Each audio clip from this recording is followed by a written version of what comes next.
And now, Virgin Most Powerful Radio is pleased to present Hands-On Apologetics with renowned Catholic author and apologist, Gary Michuta.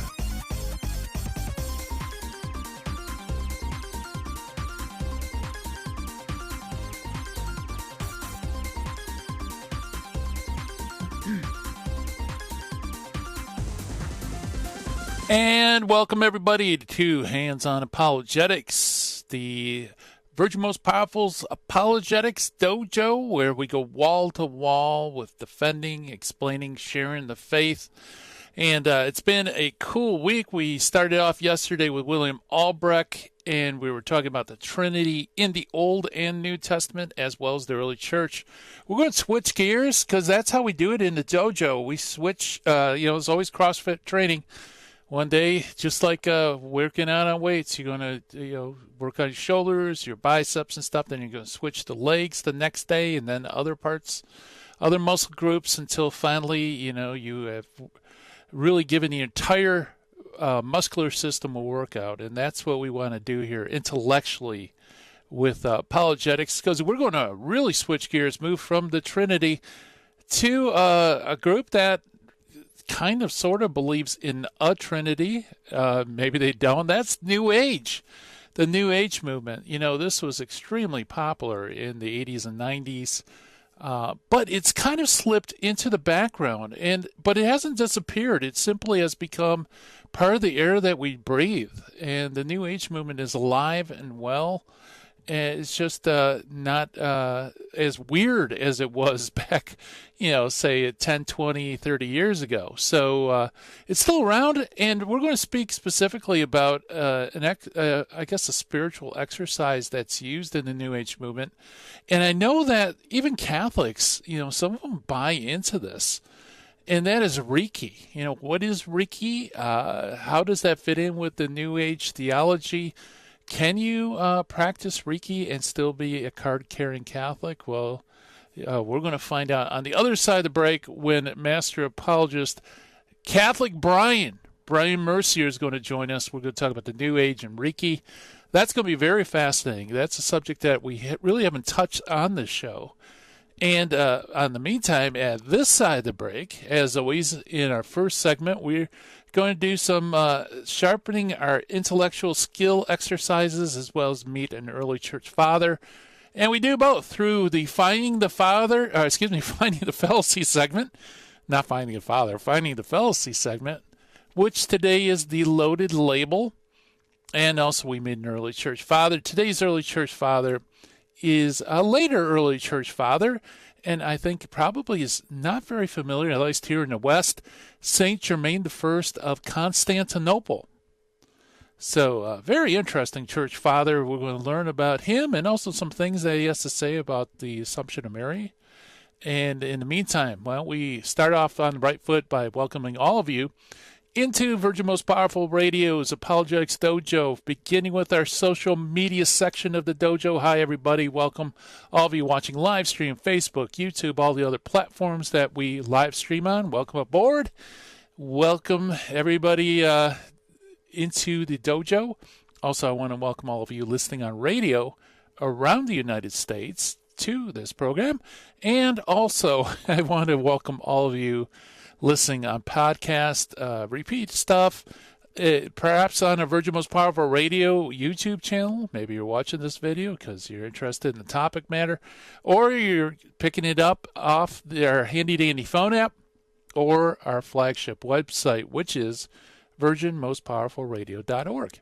And check it out, folks. And, as always, I want to encourage you, please help us with our mission, either through prayers, telling friends. That's a great way to do it. It's cheap. It's quick. It could be just a click of the mouse if you're in front of a computer. If you haven't subscribed to Virgin Most Powerful Radio's channel, please do. And if you enjoy it, give us a thumbs up, like, and especially, please, share these programs. Tell your friends about them.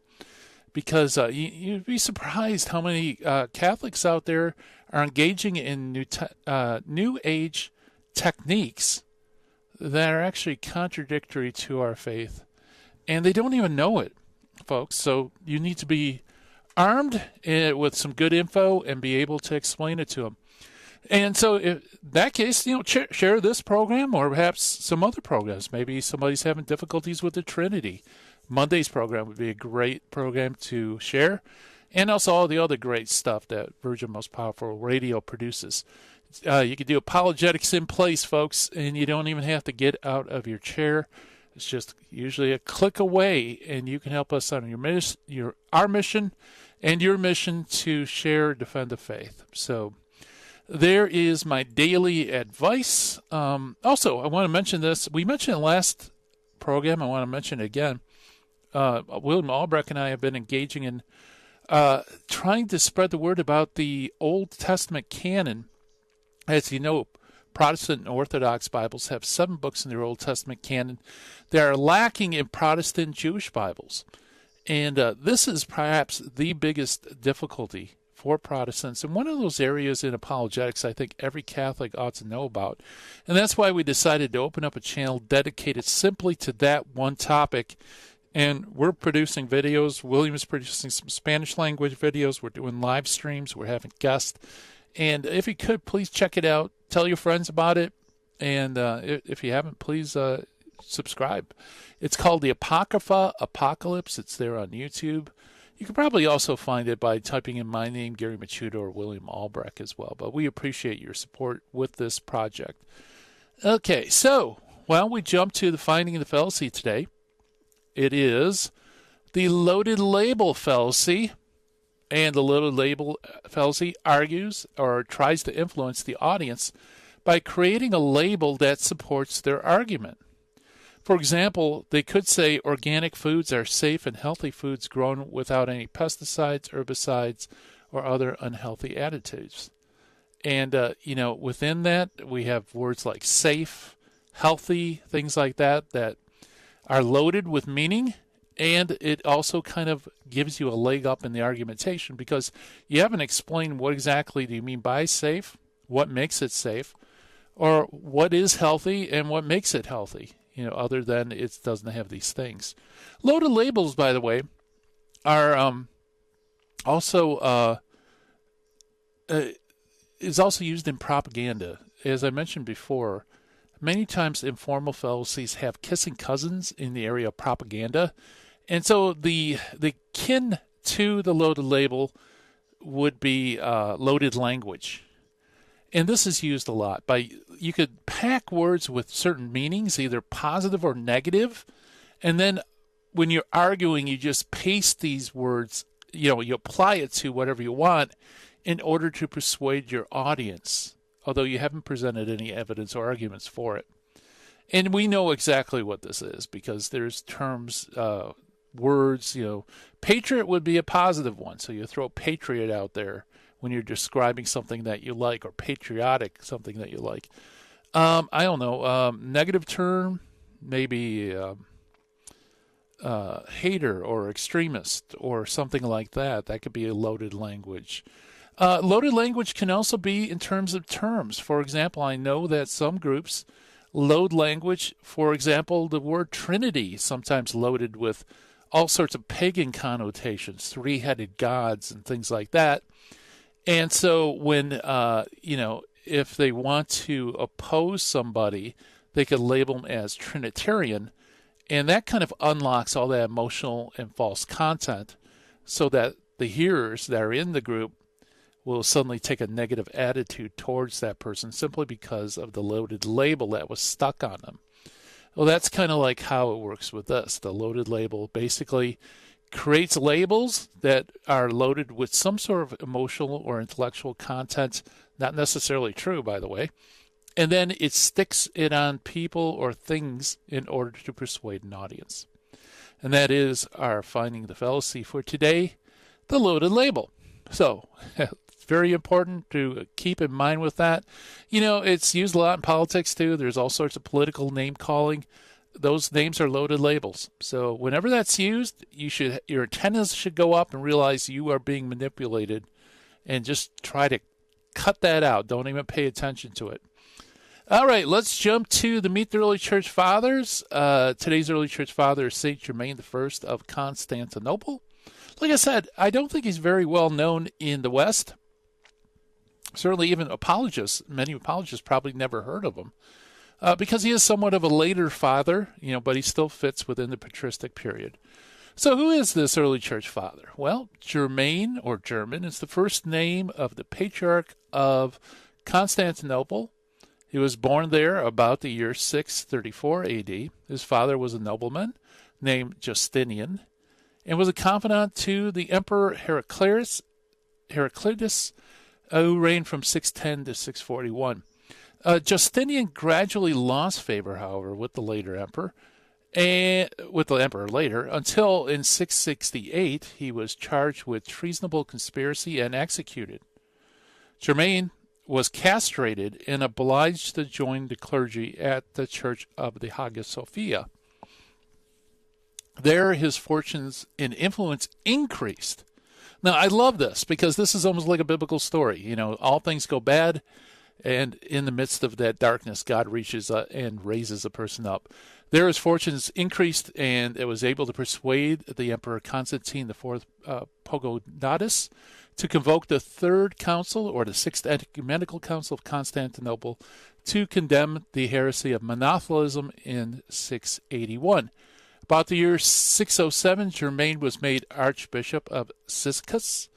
Accusations were made that it pressured him, also from the emperor, to sign or subscribe to a monothelite statement, which later he recanted.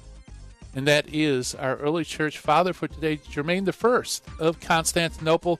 Coming up on the other side of the break, Bryan Mercier is going to be joining us. We're going to talk about the New Age and Reiki. Stay tuned.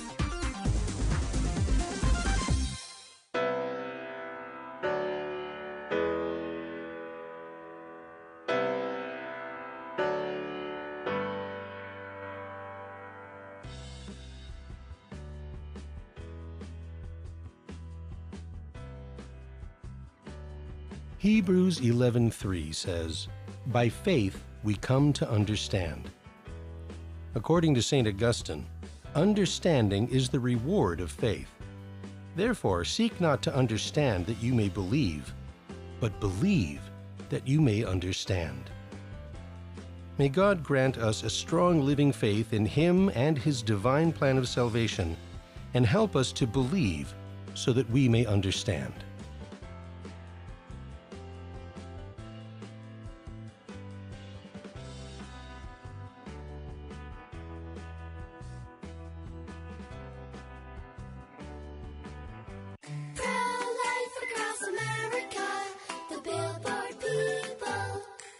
Did you know my mom's gonna have a baby?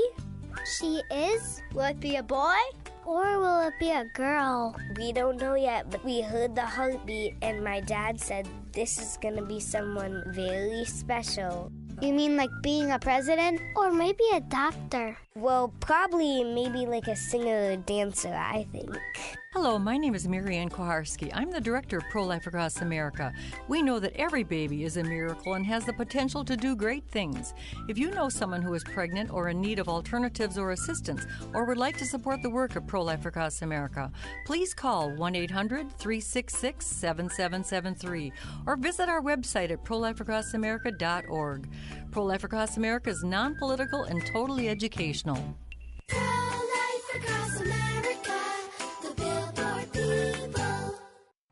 This is Terry Barber. I want to thank you for your support here at Virgin Most Powerful Radio. Here's an easy way to do it. If you're going to sell or buy a house, call Real Estate for Life, 877-543-3871, because they're going to get you a Christ-centered agent to purchase your home or to sell your home. And at the close of escrow, a portion of his commission goes right back to Virgin Most Powerful Radio. Call 877-543-3871. Thank you so much for your support. Now, back to Hands-On Apologetics with Gary Machuda. If you'd like to join the conversation, call 888-526-2151. Here's Gary. And welcome back, everybody, to Hands-On Apologetics. And we're going to talk about a phenomenon, like I said, it is out there, is still around, and that is the New Age movement. And specifically, the New Age movement adopts lots of different techniques, meditation techniques, things like that. And we're going to talk about one of those techniques known as Reiki. And to help us do that, we have Catholic Bryan himself. Bryan Mercier is joining us. He is a professional Catholic speaker, retreat leader, author, and Catholic apologist. He has spoken at countless teen and adult events for over 20 years. He also runs a phenomenal podcast ministry on YouTube and other platforms called Catholic Truth. So if you're on YouTube, you might want to check that out because he has lots of great guests. Although, Bryan, you did have some screwball on recently talking about the Deuterocanon. Yes, we did. We had some, I guess he's an apologist named Gary Machuda on recently. Yeah, that was a misstep. Yeah, no, it was a great show, Gary. We loved having you on, and people have been, actually, our comment section's been hot, so they really liked it. Cool. Awesome. Well, I mean, you do great work at Catholic Truth there on YouTube, and I love watching your videos because they're information-packed, and they're just fun to watch. And it's also fun to be on your program, too. You're a great host. Well, thank you. I appreciate it. I enjoy being on your radio show. Yeah, so New Age. What gets you? Now, you're an apologist. You're actually very well informed, like with Jehovah's Witnesses, things like that. Did something come up on your radar screen, a while back with New Age, and that's why you kind of studied it, or how did that get on your radar? Well, a lot of people in the Catholic Church started to talk to me about this kind of foofy spirituality that didn't really seem Catholic to me. And they started promoting these books and recommending these titles to me. And I started reading them. I was like, these aren't even Catholic. And I said, these have a lot of problematic theology in them. And then I started to see these same kind of titles start appearing at retreat houses here in Connecticut, where I'm from, and in different places. And there were many different kinds of episodes like that. And I went to a couple of retreats undercover just to see what they were teaching. And so many retreat houses are just either infested with New Age teachings or are smattered with them. They're not infested, but they definitely have them, and they definitely taint people's spirituality. They're not teaching authentically Catholic spirituality or the gospel in general. Yeah, that's so true. And many Catholics, because New Age is kind of it has a lot of religious-like language. They talk about miracles. They talk about prayer. They even talk about praying to Mary and other saints and things like that. It's so easy to get sucked into it because New Age is not Christian, is it? Yeah, no, it's not Christian at all, but it sounds Christian in many ways because they co-opt Christian language, but they also co-opt occult language. They also co-opt Hindu language, and they kind of blend it all together into this spirituality that's for everybody. It's a universal spirituality to help your consciousness to evolve and to help you grow to the next level of spirituality. And well, people on your show might be tend to tune out and say, oh, it doesn't interest me. This is far more numerous, far more popular than any or most of the subjects that we would probably discuss, such as Mary, purgatory, the Pope. This is the stuff that you're going to see on all the book racks in all the airports, in the newspaper stands, in the bookstores. These are the ones lining the best-selling walls. And these are the ones that people are reading in their church groups, that Oprah's presenting on TV. These are insanely popular. And so this is what we need to arm ourselves with, is understanding these false spiritual teachings that masquerade as Christian but are not. And many Christians can't tell the difference. Yeah, absolutely. Yeah, when I introduced the show today, that was my observation as well, is that, back in, let's say the late 80s, early 90s, New Age was kind of a niche. It'd have a couple of bookshelves in a bookstore.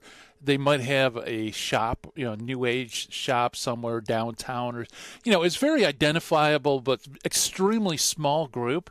But now it's not that it's disappeared. It's just it's seeped into society so that it's everywhere.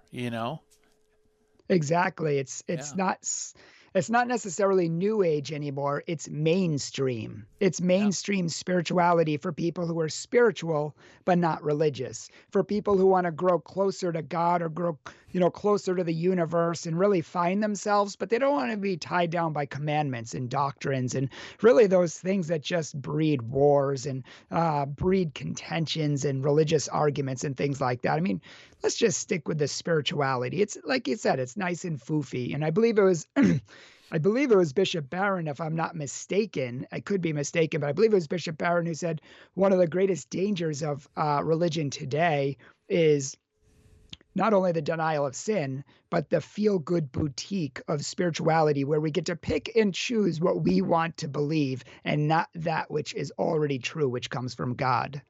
Yeah. Yeah. And also New Age is, and actually, I'd like to hear what your experience. For me, it's one of the most difficult people to get out of because it isn't reason-based or logic-based. It's more of like fantasy-based almost. You're in their own dream world.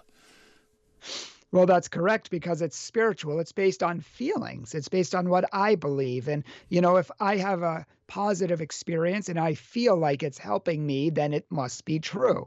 It doesn't matter if it's good or bad or right or wrong or good or evil. It must be true if I feel it's true. And many people and many different practices in the New Age movement, the law of attraction, yoga, Reiki, centering prayer, Zen, meditations, the Enneagram. I mean, many of these things have been utilized and people love them because they feel some benefit in them, even if it's not the real thing. I mean, imagine what the real thing would do in their life if they're getting a little bit of benefit out of the counterfeits.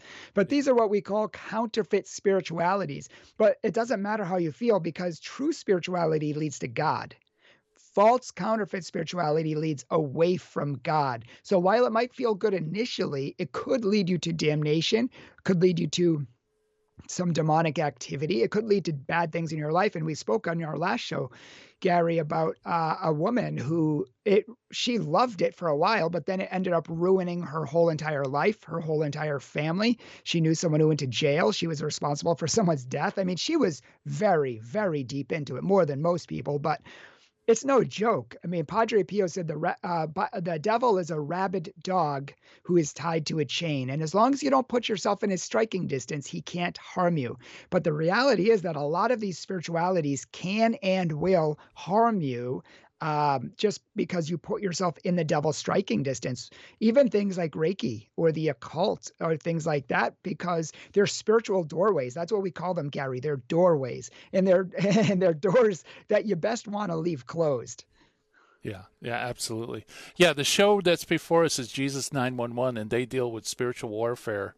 And I know Jesse Romero could tell you, and the other folks too over there that New Agers, you're absolutely right. They're opening doors. And the thing about the doors, Bryan, is once you open them, it's extremely hard to shut. Oh, yeah. Yeah, definitely. I mean, St. Louis de Montfort said if the devil shows up your door and puts his foot in there, it's much easier to slam the door closed at that point rather than letting the demon in to, tear apart your house. Because once he's inside, it's going to be really difficult to get him back out. So beat it down at the door. And that's why, if you don't mind me self-promoting, that's why I wrote my book. It's called Counterfeit Spirituality, Exposing the False Gods. And it was written to teach Catholics how and what is from the devil and what is not, what's true spirituality and what is not, how to discern and how to recognize the difference. Because as you said, and if I'm already going to put a plug in for a future show, but I want a whole show just on this topic, that there are so many authors and there are so many people who use spiritual language, but in a non-Christian way that it actually deceives Christians. If you could see my library, I have bookshelves. You only could see one set of, but I have bookshelves of New Age books that use Christian language. But it's so far from Christian. It's not even the same universe. Yeah. So we'd call it pseudo-Christian because it has the outward appearances of being Christian, but really, even when they use Christian terminology, what they mean by that is something radically different than what we mean. Yeah. Yeah, Yeah. Course in Miracles is one of the. We'll talk about this in that upcoming show, but it's one. It's called the Bible of the New Age. It's one of the two Bibles of the New Age movement, and that talks about. It mentions angels, it mentions spirituality, it mentions forgiveness, atonement, Jesus, the Holy Spirit, God, God's love, everything. But there, I mean, even Marianne Williamson, who ran for president, she was the one who said it uses spiritual language, Christian language, but it is not a Christian book. She said that, and she's the worldwide authority on A Course in Miracles. So that says it in a nutshell. Yeah, absolutely. Yeah, and I know Catholics who use that, or at least used to use it, because miracles, and it talks about meditation and stuff like that, but it's terrible. Yeah, that's definitely a subject for another show. But Absolutely.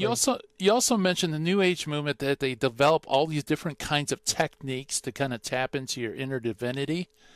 And one of those techniques is around, but I don't think a lot of people know what it is, and that's Reiki. What is Reiki? Yeah, Reiki, people should be aware of Reiki. If you don't know what Reiki is, if you've never heard of it, you need to, because it is exploding in popularity. It's everywhere nowadays. And in fact, the bishops of the Catholic Church have condemned Reiki, but yet in my state, it is found in 3 out of the 4 Catholic hospitals, even though bishops have said you can't use it or practice it or even support it. And so, but it's found in Catholic practitioners. We know I have a priest I know had to go to a convent to exorcise a whole bunch of nuns who were practicing Reiki, and they're priests who practice Reiki. So it's extremely popular. It's an Buddhist art, really, of healing, and it heals through energy. And I'm sure we'll talk about this in the other side of the break, but real briefly, this energy pervades the universe, and they can tap into this energy and use it, and in a sense, channel it to help or be a conduit, as they would say, to allow people to be healed, because a lot of negative energies get attached to people. They say it gets attached to our minds and our hearts and our souls. And when you see sickness, depression, sadness, any kind of anxiety or depression or anything like that, that means that you have lost the positive energy. It doesn't flow. There's too many blocks within you. So what the Reiki master has to channel or be a conduit to this energy, this positive energy of the universe, which unblocks those blocks and creates pathways in you for that positive energy to flow again, so you can be totally healthy in mind, body, and soul. That's kind of the concept in a nutshell. Okay, yeah, because I've heard the term around. I've looked a little bit into it, and I'm sure many people have heard it, but they don't know what it is. So it's essentially trying to get spiritual gifts like healing apart from Jesus, right? Yeah. Yeah, I mean, yeah, it's that's exactly what it ultimately is. Which many- you can't do. No, you can't. And there's many different types of Reiki. There's Qigong, there's hands of light, there's healing hands. Nowadays, people like nuns and Catholic practitioners, they use different names because it's not supposed to be used. So they call it like nice healing massage, but it's really Reiki. Okay, good. We're chatting with Catholic Bryan Mercier about the New Age and Reiki, and more to come on the other side of the break.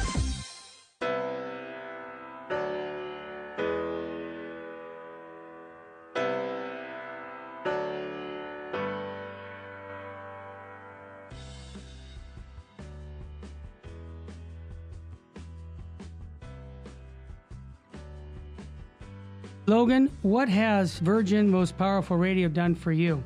Well, Virgin Most Powerful Radio, I got to say, I've been a listener for about a year now, and it's really helped me grow closer to my faith, and the fact that I'm listening and I'm getting unsugar-coated, clear, charity with clarity Catholicism. And it has really helped me even, grow so much deeper in my faith as a young man and discern the priesthood and have a love for Jesus Christ. And this is so seen on the Terry and Jesse show on Virgin Most Powerful, the unsugar-coated, clear truth of our Catholic faith that is so lacking today. It's almost like the Terry and Jesse show. It's the orange juice Catholicism. It's filling things up. I just need to give my shout out, my praise. I'm just so appreciative. It's just really helped me, and I know people want to hear this. It inspires me to want to speak it, and it inspires me to even go as far as discerning the priesthood to think I should speak this. We need to stand up for our beautiful faith. This is the unsugar-coated beauty, and this is just what I've seen on the Terry and Jesse show. I encourage so many listeners to start donating and support this cause. It has just truly impacted my life, and all I just want to give is some praise to it.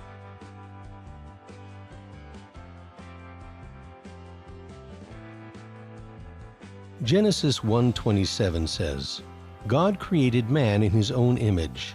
Male and female he created them. According to Pope St. John the 23rd, it is not true that some human beings are by nature superior and others inferior. All human beings are equal in their natural dignity. May God help us to look upon everyone as a person created in His image and likeness, and treat everyone the same without favoritism or prejudice.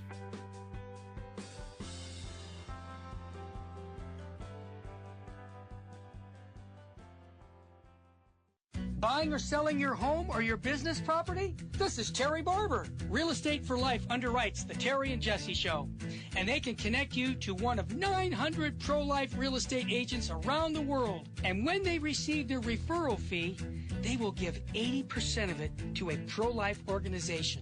Wow, that's 80%. realestateforlife.org, 877-LIFE-US1. This is Jesse Romero. You're listening to Hands-On Apologetics with Gary Machuda on Virgin Most Powerful Radio. And welcome back, everybody. Hands-On Apologetics. And we are talking about the New Age Reiki. And we're doing it with Catholic Bryan. That is Bryan Mercier, who's with Catholic Truth channel on YouTube. I believe, what's your website? Isn't it CatholicTruth.com? Is that right? Or It's thecatholictruth.org. I knew that wasn't right. Okay, .org. All right. And he's also the author of a new book. It's called Counterfeit Spirituality, Exposing the False Gods. It's put out by Our Sunday Visitor Press. You want to pick it up because, as you can tell, Bryan has done a lot of in-depth primary source research. And Bryan, yeah, so Reiki, so there isn't like a single kind of thing. It's actually, it sounds like there's different forms of Reiki. Well, sort of, yes. In a sense that Reiki was started in, it comes from a man named Mikao Usui, I believe in 1922. And he was a Buddhist. And even though I went to a retreat once at a Catholic retreat center, and 5 out of the 7 people at my table were Reiki masters, even though they were Catholic. Many of them were trying to convince me that Reiki has a Christian origin. And I said, Mikao Usui was not a Christian. They said he was, but I have his original handbook, so I know. and not to mention every Reiki source on the internet and book says that he was a Buddhist. But besides that, he actually went to a Buddhist temple for a 3-week retreat. And it was on a Buddhist mountain, actually, called Mount Kurama. And it was on this Buddhist mountain. He was meditating every day for 3 weeks. And he said that the great energy of the universe descended into his crown chakra, which is the energy center in his head. And this allowed him to heal people, he said, without depleting his own energy. It gave him like a super amounts of energy of the universe, which allowed him to heal people.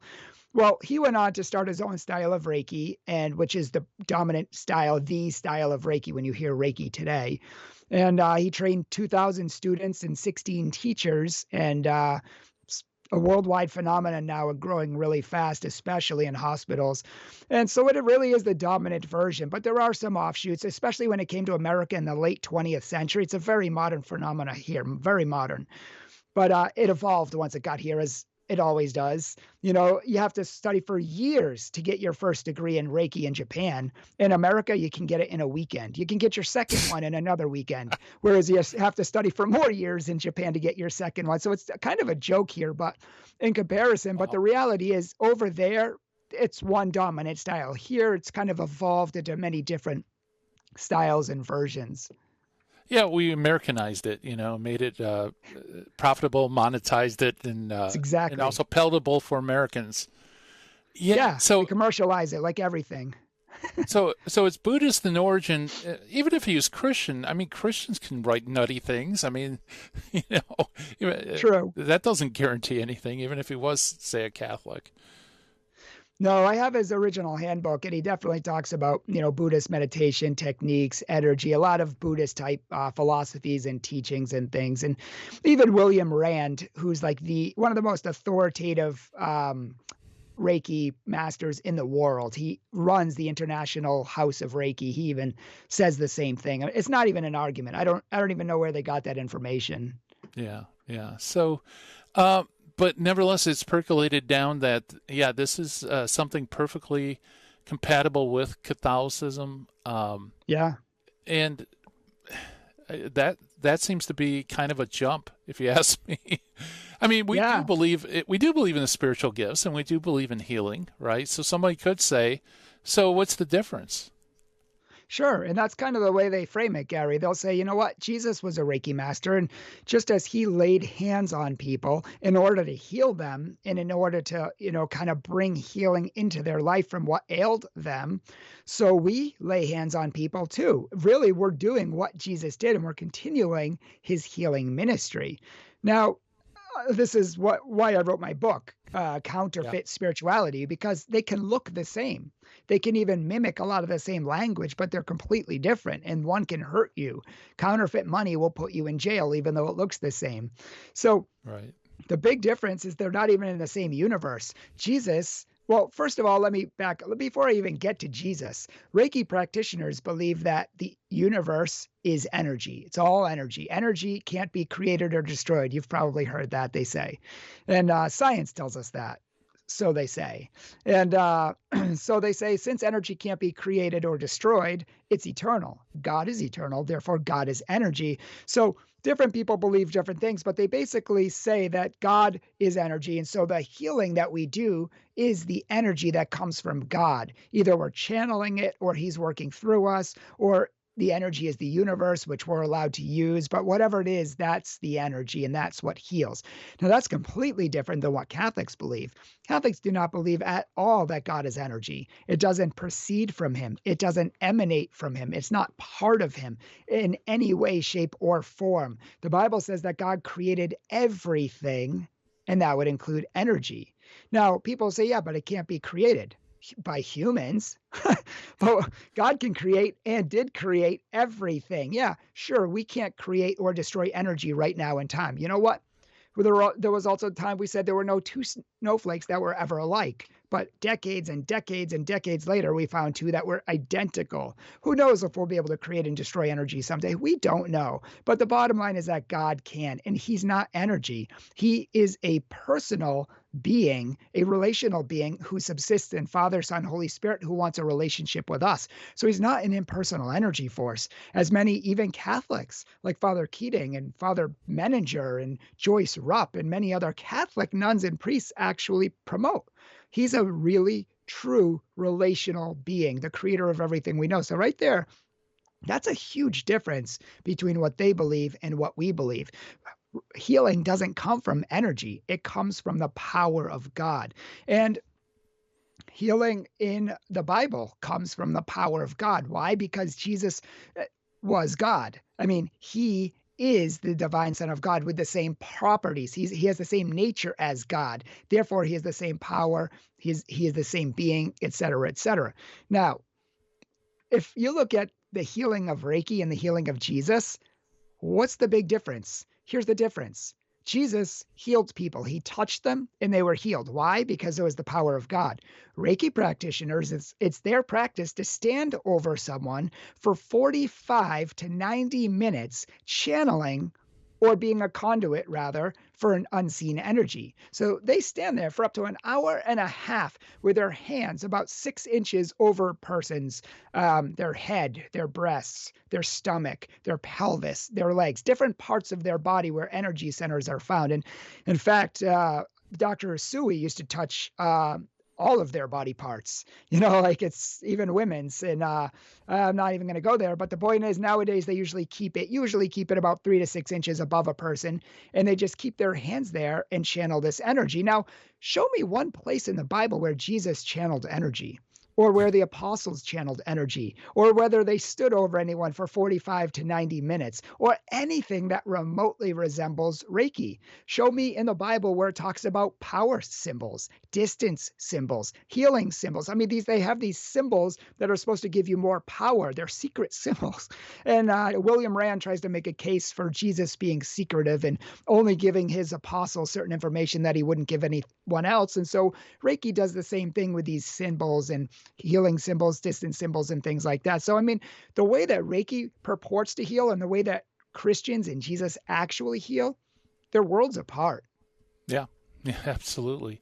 Yeah, and the healings weren't because, God didn't become man to heal us, at least not physically. Ultimately, it's to heal us, save us from our sins, heal us spiritually. The healing is really to point to God's glory, right, for our ultimate salvation. Because after all, I mean, we're all going to die eventually. And, you know what I mean? It's like that's not the end point of Christianity, where it seems like with this technique, it really is. The end goal is to achieve some sort of a level of health. Well, and that's not necessarily a bad thing. I just want to point out, here, I guess at the outset that the people who want to heal through Reiki are good. They're noble. They actually want to help and heal people. And that's a good thing. Right. They're just doing it in a wrong way. That's incompatible with the Bible, with Jesus, and Christianity. I think that's the problem. Witch doctors, voodoo, they seek to heal people. But again, shamanism, it's the wrong. You can get possessed going to those healers, but they're really seeking to heal people. But it's in a way that can open you up to demonic spirits, and it's a way that's incompatible with Christian healing. So while their motives are good and they are sincere, they're sincerely wrong in the way they go about it. And really, Jesus did come to heal us, but as you said, that's a byproduct. He proved who he was through these miracles, through these healings. But really, he came to bring us to salvation and to holiness, even if we're never healed. And some people are never healed, and yet they attain holiness. And I would love for people to go to my YouTube channel and check out Blessed Margaret of Costello. She was a blind, midget, hunchback, totally ugly person that people turned away from when they saw. And her dad was so grossed out by her that he locked her up in a small little like a 6 foot by 6 foot tomb type thing. No windows, no doors, just a small little slit so she could get food. And she stayed there for 14 years because she was hideous to him. And when she came out, she actually could work miracles. She healed a little girl who was blind. And people, once they saw how beautiful and wonderful she was, they loved her despite how she looked, and God never healed her. He gave her the power to go heal others. So healing is not the ultimate goal of life. Holiness is. And that means following God's commandments and doing things his way. And if something is incompatible with God's commandments, we cannot do it, even if we like it, even if it feels good. And this is the case for Reiki, as you said at the beginning of the show, which is why it's hard to get so many people out of this practice, because it's subjective and it feels good. When in reality, I've talked to Reiki practitioners and I've told them, Jesus healed everybody. Their apostles healed everybody. Charismatic healers in the Catholic Church today go around and heal people from blindness, sickness. They've raised people from the dead. They've made people's bones grow. I mean, crazy, scientifically verifiable miracles. I told her, this lady had practiced Reiki for 20 years. I said, I've never seen anything like that in Reiki. And if it's true, it's so very, very, very rare. Most people chalk it up to placebo, most experts. And she said, you're right, Bryan. She's like 85% of all, I'll pick it up at the end. Okay, that's a good cliffhanger. We're chatting with Bryan Mercier, the author of the book Counterfeit Spirituality by Our Sunday Visitor. More to come on the other side of the break.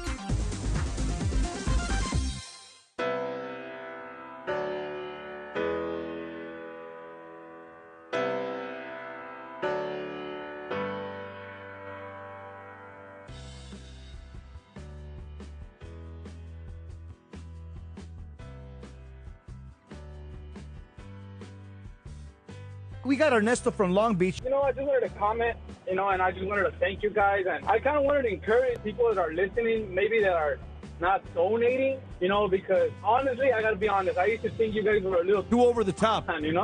Yeah. That's right. If God gave us a lot, and I have the blessing of listening to all this, and I just want to call all the people. I've got 5 kids, and I don't make a lot of money, and I'm still donating to you guys. God bless you, brother. You're amazing. We have to do this. We have to do the extra. And it's not even the extra. People see it like it's extra. Kneeling for communion, saying your rosary, saying the Divine Mercy Chaplet. It is not extra. It's what the church tells us to do. Amen. You're a good man, brother. 30 years old, 29 years old, 5 kids, and I thank you guys. But everybody else, man, get on fire. Fight for the truth, man. I know what I'm telling you guys. I love it. Out there.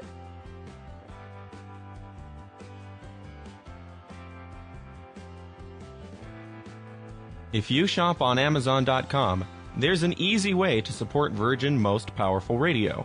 Just visit smile.amazon.com and type in Catholic Resource Center under the desired charity.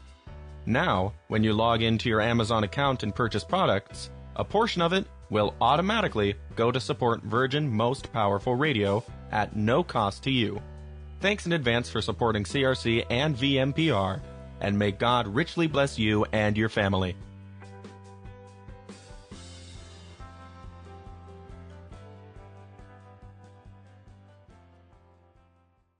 Buying or selling your home or your business property? This is Terry Barber. Real Estate for Life underwrites the Terry and Jesse Show, and they can connect you to one of 900 pro-life real estate agents around the world. And when they receive their referral fee, they will give 80% of it to a pro-life organization.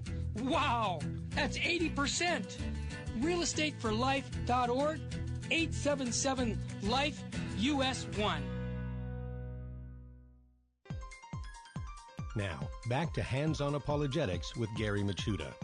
If you'd like to join the conversation, call 888-526-2151. Here's Gary. And welcome back, everybody. And we were chatting with Master Apologist Bryan Mercier of Catholic Truth on YouTube and also thecatholictruth.org. He's also the author of the book Counterfeit Spirituality, Exposing the False Gods, put out by Our Sunday Visitor, which is a fantastic book that you need to pick up. And, Bryan, you anticipated a question. I was going to say, well, are people really healed with Reiki? Some people claim to. All right, let me put it this way. So I gave a talk on Reiki, and I give up many talks at different parishes across the country. And one particular talk during the question and answer time, one lady stood up and she said, well, I've been practicing Reiki for 20 years and I'm a good Catholic, so I think it's okay. And we got into this long discussion, friendly discussion. And I said, listen, most people are not healed in Reiki. You claim that it's the same as Jesus and Christian healing, but it's not. I said, I've talked to in fact, when I wrote this book, I interviewed many Reiki masters beforehand, and I interviewed them and asked them the same list of questions. How are you a conduit for the energy? What is the energy you're being a conduit for? How does it work? Many different questions, and nobody gave me the same answer. They had drastically different answers. And the final lady that I interviewed said, Bryan, listen, she's like, I love what you're doing. And she's like, but if you ask this question to 10 different Reiki masters, you're going to get 10 different answers. What it really comes down to is what feels right for you. And I'm just going to leave you with that right there. But, right. Thank goodness they call this an alternative medicine. Thank goodness we don't go by medicine by what feels right to us. They actually mix scientific ingredients in there. But the reality is, I told this lady that all of these practitioners, I asked them, have they ever healed anyone through blindness or any kind of miraculous thing? And they all said no. But you know what? When this person came in, they left a little less stressed. Or this person was hunched over, but when they left, they could stand up just a little bit more and they felt better. Or when this person came in, they weren't feeling too good. They were anxious, but when they left, they were more calm. And I said, that's great, but that is not healing. That's not miracles. And I appreciate the fact that you want to heal people on all the levels of body, mind, and soul, but that's not the same as Christian healing, charismatic healing, what Jesus did. I mean, if you're going to say that it's scientifically proven and that it heals people and all of these other claims, you got to prove it. And sure, they'll point to certain studies here or there, but there are truckloads of more studies that don't work or that just show it's of placebo, especially when it's in a double effect where they have real sham Reiki masters and real Reiki masters, and nobody, not even the people who do the study, know who is who. So it's like a double secrecy, and those ones produce no results. And even the three of the largest organizations in the entire country, the Foundation for the Advancement of Energy Medicine, Alternative Medicine, Complementary and Integrative Health, all of them say that there's no scientific evidence or really any biophysical evidence of healing in Reiki. They promote Reiki. They like it. They think it works, but there's no real hard evidence, they say, to really prove it yet. And so this lady actually said 85% of all sickness, she said, I think, comes from stress. So we try to heal their stress. And in doing so, we hope to help them feel better. And I said, that's great, but that's not biblical healing. And I said, for all the people out there, and this isn't to make fun of anybody, but for anyone who thinks that Reiki is Christian, I have a series of questions that I ask them and that I put in my book, Counterfeit Spirituality. I say, can you show me just one place in the entire Bible where it mentions energy? Can you show me just one place where it mentions energy auras or an energy atmosphere or attunements? Attunements are the classes, or you have to go through classes first. You have to pay to go to school. I'm pretty sure the Bible condemns that, but to get the power of God. But this specific attunement process is something you go through in order to be a Reiki master. It's kind of like taking a dial on a radio that's static and turning it to a clear station, they say. So it really amplifies the energy in you. And there's a lot of occult practices within this attunement. But besides that, this attunement and many other things as well are very, very, very problematic. Now, could you, I totally just blanked out where I was. What was I saying, Gary? Well, yeah, we were talking about the ineffectiveness of Reiki as a healing thing, and then you were giving questions about challenge questions. Oh, yeah. Where in the so Bible? I said, sorry. Yeah.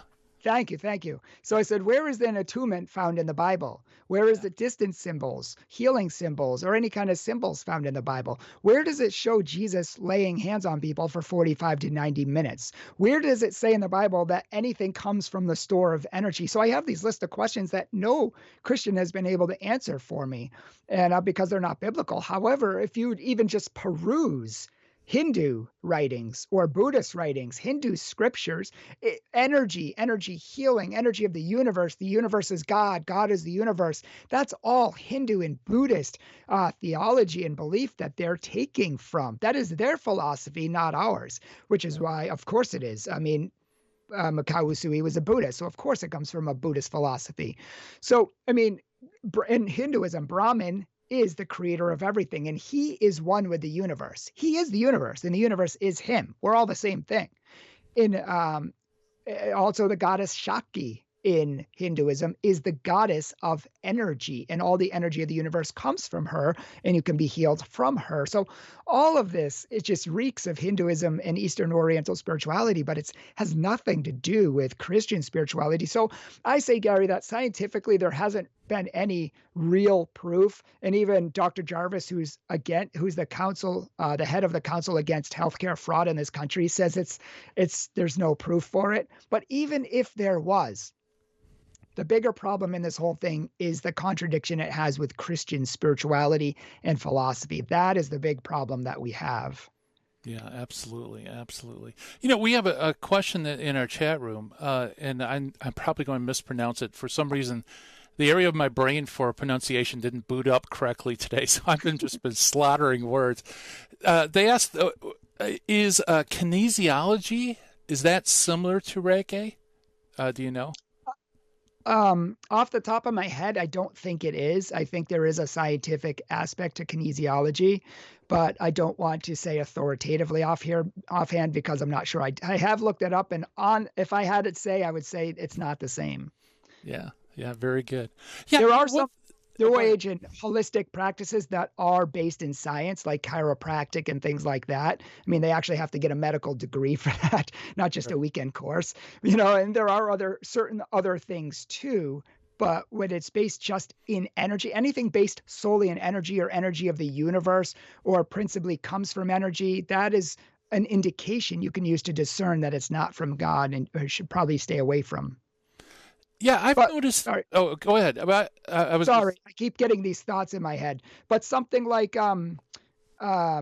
acupuncture, which is mostly problematic. There was a doctor who took it and made it just from a purely scientific point of view, got rid of all the energy, like while most practitioners use energy and talks of meridians and all that, there are some ways that you can practice it apart from that. Reiki, you cannot. I see. Okay, good. Sorry. No. That's a lot better than anything I would say. I just noticed with New Age, they use words like energy to distance itself away from moral and theological implications, right? It's just energy. But when you say there's positive energy and negative energy, and you ask the New Ager, what's the difference? You find out there's a moral component that really it's between the good energy is beneficent and the bad energy is malevolent, So even they realize there are good spirits and bad spirits. Or if you try to nail them on, like what kind of energy? Is it electric? Is it magnetic? Is it all the different kinds, what exactly do you mean by it? It's more like it's just a term that they throw out there, but they have no clue what they're talking about. That's actually accurate. And that came home to me when I interviewed them, and they had no idea what the energy was.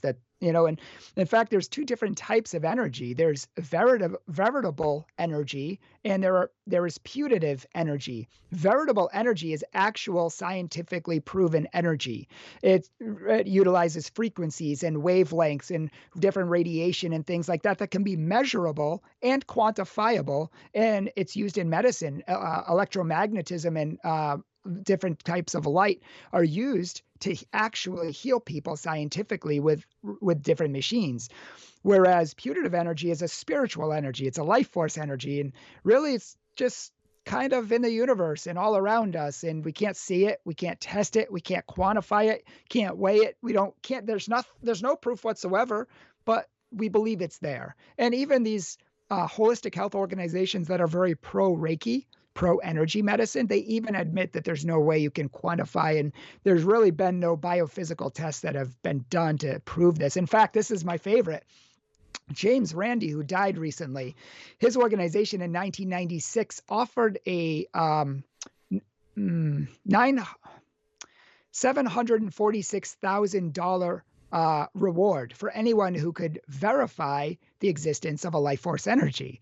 And somebody came in and tried, and they had it was scientific. It was all set up, very scientific, and they couldn't do it. And so they upped it to $1 million to anybody who could do it. And it remained that way until he died, and nobody could do it. And most people wouldn't even take him up on it because they know it can't be proven. Yeah, right. Although they claim to be able to control it. And that's interesting. Because they don't know what it is. They don't know where it comes from, really. It's just the cosmos. But they think that they know that through certain techniques you can actually control it. Well, let me correct that just slightly. They will correct that and say we can't control it ourselves. It works itself. We're more of a conduit to it, and it works as it wills. So in a sense, this supposed energy, they know. Yeah. So a supposed energy somehow has a mind to it and operates of itself, which doesn't make any sense. But I mean, we have a word for that. It's God. Yeah, they're replacing God with energy. And I went to a doctor's office yesterday, and it says, "Don't worry, the universe and the energy have you. You're in good hands." And I was thinking, scientists tell us that the world and our universe are going to explode in a certain amount of million of years. So that's going to be a problem. Yeah, right. Yeah, looking forward to that heat death at the end of time. Yeah, that's great stuff. Yeah, I thank you so much for coming on the show, because this is definitely an area I don't know much about. Again, where can people go to get your book, and what's your website? info@thecatholictruth.com. And they can check us out on YouTube or the Catholic Truth podcast. It is Catholic Truth. All right. Thank you so much, Bryan. This has been a lot of fun. Thank you, Gary. God bless. All right. Bryan Mercier, everybody. Check it out. thecatholictruth.org. Catholic Truth on YouTube. Great stuff. Man, it's already time to shut down the Midwest Command Center, turn off the dojo lights. Thank you so much for listening. And coming up next, the Terry and Jesse Show.